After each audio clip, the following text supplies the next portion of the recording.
This week on The Travel Show. I'm in the great American outdoors for a close encounter with some grizzly bears. We're heading to Australia to wish a very happy birthday to one of the most iconic bridges in the world. And in Mexico, we meet the people breathing life into an ancient ball game that predates football by around 3,000 years.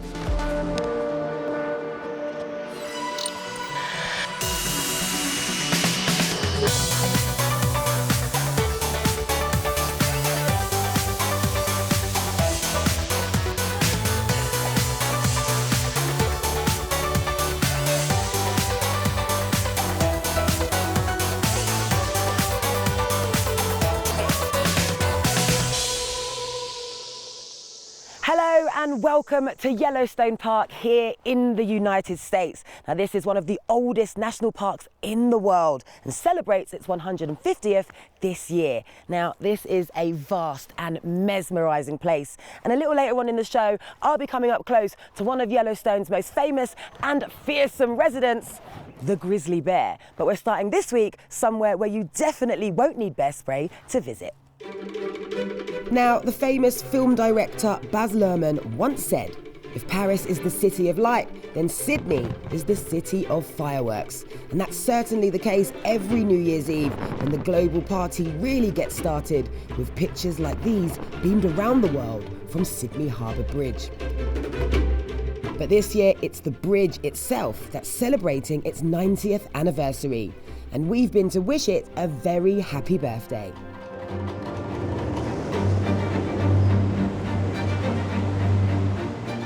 The best place to appreciate the size of the Sydney Harbour Bridge is to stand right underneath it.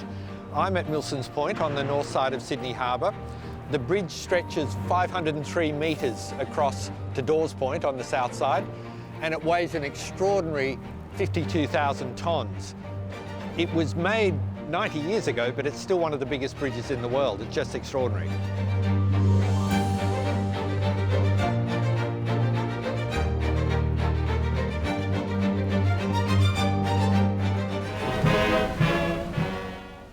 His message is as follows. I have learnt with great pleasure that the Sydney Harbour Bridge has now been completed.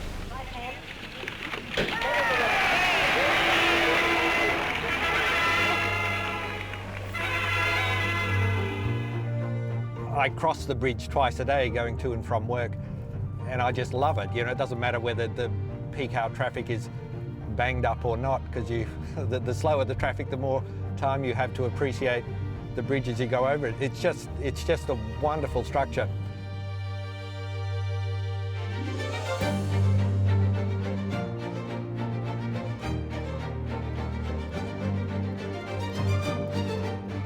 Here we are, we're going under the structure now, and you just see the unfolding series of girders. It's just beautiful. There's track north and south for trains. There are, I think, 8 lanes of traffic. 2 of those take up what used to be tram lanes.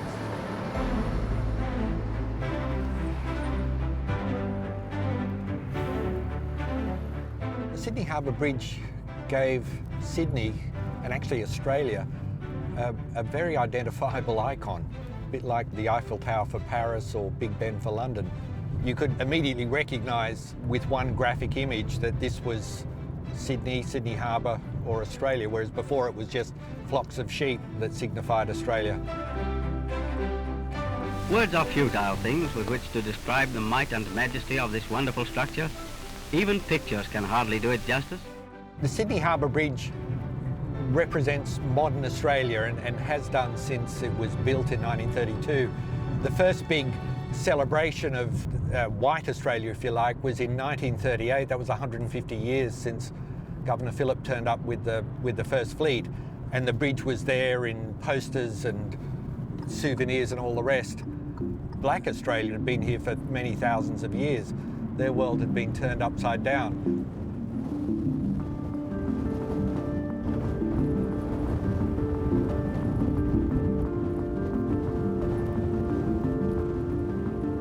It never gets old. This is amazing. I am a tour guide at Sydney at Bridge Climb. I do all kinds of tours. I'm not sure how fast the wind is, but it's blowing a gale. You can see everything. That's the best part about this bridge. You see 360 view of Sydney. My favourite viewing, of course, is Bennelong Point, where the Opera House sits.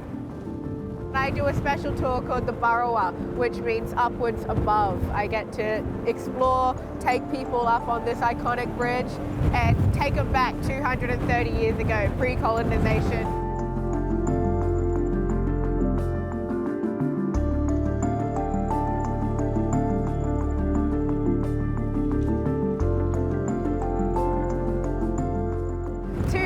Years ago, the first fleet arrived right here in the harbour. 1788, we had 11 large ships, big white sails, captained by Arthur Phillip, bringing with him what we know as Australia today. Just an abundance of convicts. When the first fleet arrived, they did bring disease, and unfortunately, they did wipe out more than 70% of the indigenous people here in Australia. Unfortunately, when I was in school, and I've only been out of school for 11 years, but I never got taught any of the indigenous history. And so I feel like that was a lot throughout the older generations as well. Luckily today we do have it coming into our school curriculum, which is perfect, which is all we really want. In 2000, the bridge became a symbol of something quite different because thousands of people walked across it in a walk for reconciliation, and the bridge symbolised the spanning of a gulf between black and white Australia, troubled waters, all the rest of it. It became a wonderful symbol of reconciliation, whereas once it had symbolised something that was quite exclusive.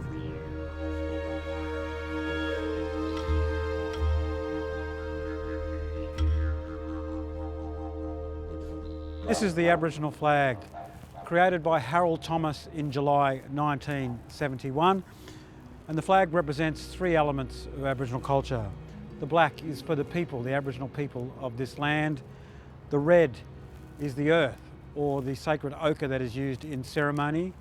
And the yellow is the sun, the giver of life. The flag represents the sovereignty of Aboriginal people on Aboriginal land. Well, I think over many years there's been a movement that the Sydney Harbour Bridge should fly the flag 365 days of the year, and not just 1 week for NAIDOC week or during Reconciliation week. This land always was and always will be Aboriginal land. And I think importantly, it will show that the history of this country, the history of this continent, dates back to over 65,000 plus years, and not just the 253 years since the arrival of Captain Cook. That report there from what truly has to be one of my favourite cities in the world. And if you're heading there, here are the things we think you should look out for. Where better to host one of the world's largest boat shows than in a city known for its harbour? Over the course of 5 days, from July 28th to August 1st, the Sydney International Boat Show will provide a lineup of entertainment and events with something for everyone to enjoy. With over 240 exhibitors, up to 900 boats and probably thousands of pairs of deck shoes, expect to see the finest in marine tech, from super yachts to paddleboards. If you want to stay off the water or can't afford $1 million boat, then maybe the Sydney Fringe Festival is one for you. Throughout the whole of September, cultural creators will come together to present 450 events hosted by 70 unique and emerging venues throughout the Greater Sydney area. Expect music, comedy, dance and genre-defying performances in one of Australia's largest independent arts festivals.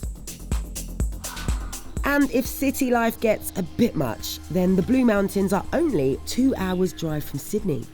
You'll find ancient Aboriginal art nestled within this craggy sandstone-ridged wilderness, and an abundance of walking trails will take you into the heart of the mountain range. Or if you're feeling less energetic, you can glide past the iconic rock formations on the 545-metre scenic cableway. Still to come on the travel show. We head to Mexico for a ball game that was first played around 3,000 years ago. And I get some tips on how to deal with an encounter with a grizzly bear in America's vast Yellowstone National Park. Right, here he comes.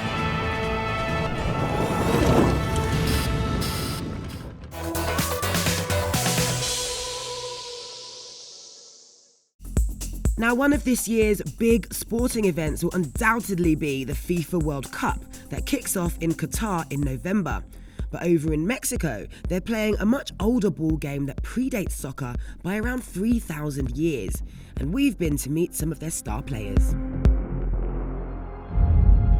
Cuando yo juego, no siento que yo sea el que juegue. Hay una energía que te atrapa, te encierra. Nosotros decimos que dejamos el cuerpo. Los que van a jugar van a ser los abuelos que se van a manifestar en nuestro cuerpo. Cuando yo juego, paso una puerta y entro a mi mundo.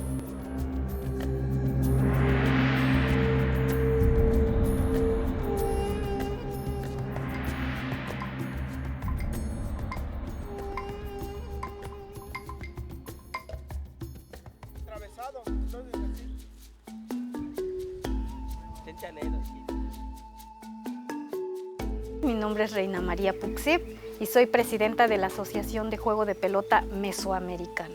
La pelota se juega únicamente con la cadera y se trata de llevar la pelota en una línea y tratar de pasarla por en medio, y en cada cancha tiene que haber jugadores que son representaciones, elementos que se van jugando en la cancha, constelaciones, el sol, la tierra, los 4 elementos. La pelota pesa 3,800 kilos, pero ya cuando la pelota viene a distancia y a velocidad, ya no son 3,800 kilos, ya son 7 kilos.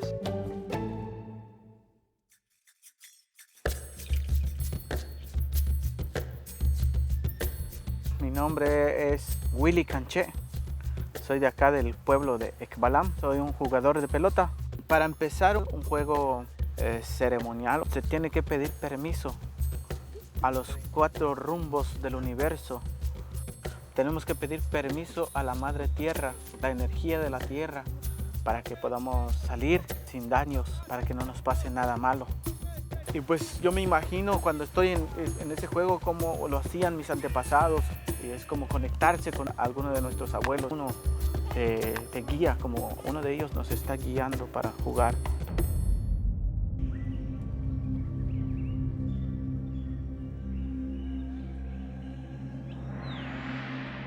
A la llegada de los españoles y nos ven jugar con una pelota tan pesada, solamente con la cadera, nos empiezan a ver como si fuéramos brujos.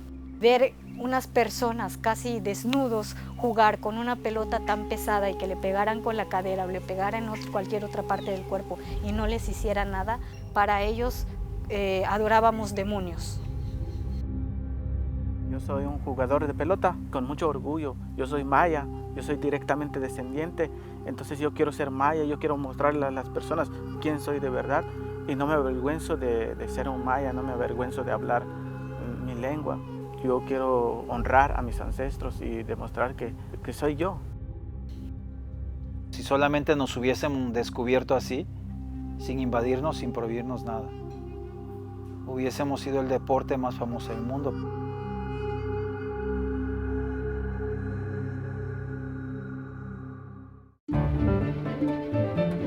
I'm in Montana, a huge state in the great American West and home to one of the gateways to the country's oldest national park, Yellowstone. The park attracts millions of visitors each year, and one of its main draws, a potential bear sighting.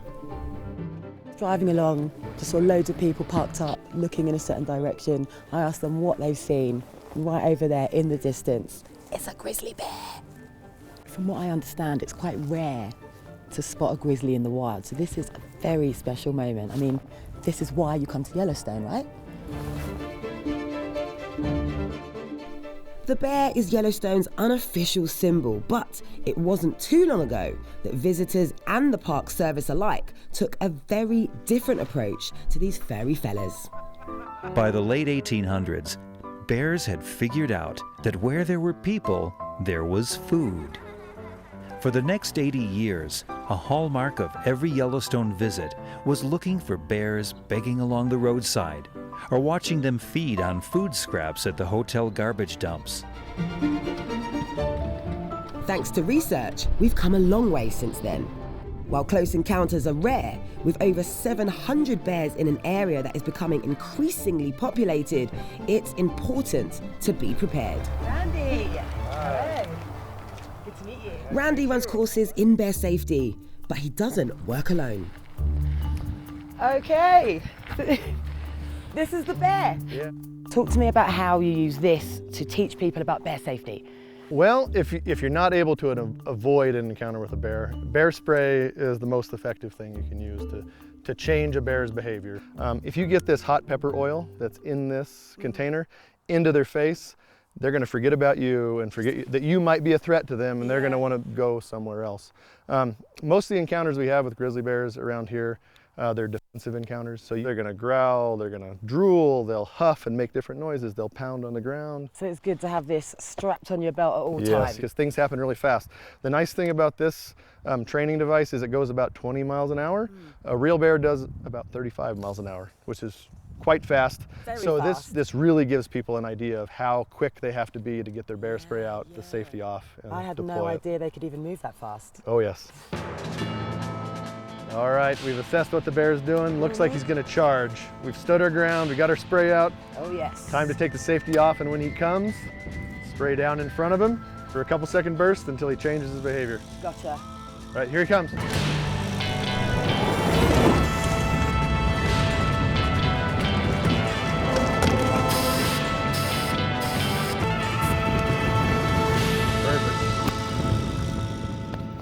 Even though I know that's a mechanical bear, I was like, phew. It gets your blood flowing.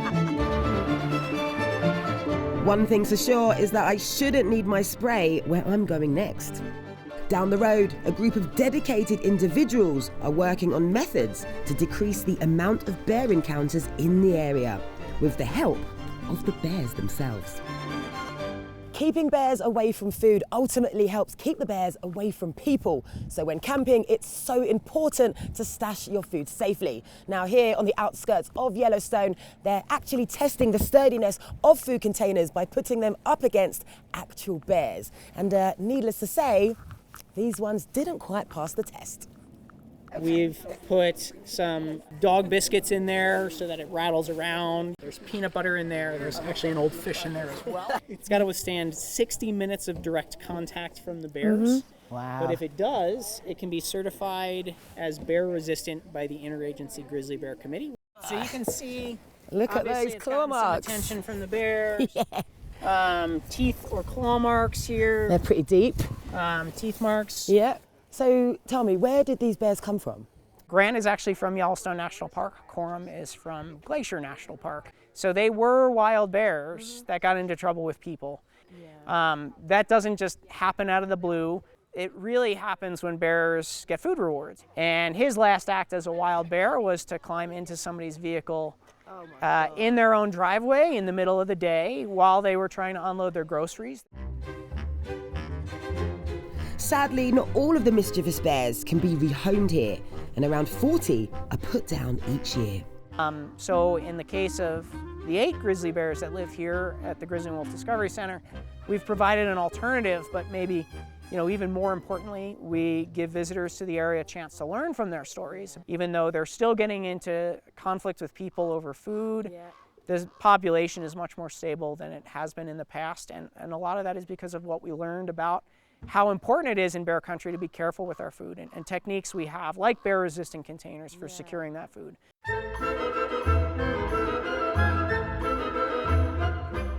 So I've seen a live bear, I've seen a remote-controlled bear. Believe it or not, next up, I'm going to see a defrosting bear. Hello. Welcome aboard. Thank you.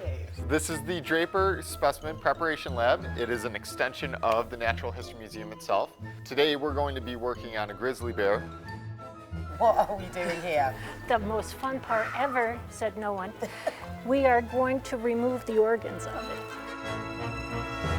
I've done really well up until this point, but I think I might have to walk away in a moment. As well as bears, Corey and his team of volunteers preserve birds, wild cats, and thousands more species. And every specimen that comes into the museum, we collect data with it. So we collect a GPS coordinate, and that gives us the exact location at the time of collection. It gives us things like habitat information, things like elevation. And so as things shift and change, these become snapshots in time. Yellowstone, the greater Yellowstone ecosystem, has the complete complement of wildlife that was here pre-European colonization. And we can't say that about a lot of places in the world. As the grizzly bear in particular begins to recover into its historic range, it's going to come into conflict and come into contact with people. Back outside, I catch up with Randy to get some final advice. So I've got a few days left here. So what are your top tips to help me stay safe? So number one is use avoidance techniques. Make noise, travel in groups, carry bear spray. Just be really aware. Number two, if you do see a bear, you don't ever run. You stand your ground and maybe get your bear spray out just in case. I'll be ready. And you got to see what the bear is going to do. If the bear doesn't see you, you can leave. Don't bring a bunch of attention to yourself. Just take off while the bear's not looking. If the bear does see you, don't start waving your hands, hey bear, don't do any of that, because a bear could actually perceive that as a threat. Yeah. So you try to see what the bear's going to do. If they get defensive and make a lot of noise, like kind of how we described with the charging trainer, that's when your bear spray kind of comes into play. Yeah, but just awareness is key. Just being armed with the knowledge of how to look after yourself if a potential encounter happens. Right. Okay, all right, I'm ready. Good tips, Randy, thank you. You bet.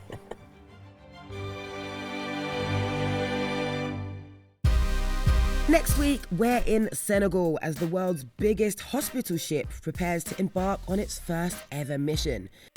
I feel like I'm in a hospital, but it's strange because when you're walking on the floor, of course, we're not on land and you get the odd movement every so often. And Emmeline's on board to meet the travelling volunteers helping to make it happen. We have like 30 to 40 nationalities on the ship, so the ship on itself is a travel, is a journey through all different cultures. We're always posting on Instagram and Facebook too, so make sure you check us out there. All you've got to do is search BBC Travel Show. Until next time, I'm off to very carefully make friends with some more grizzlies. See you next time.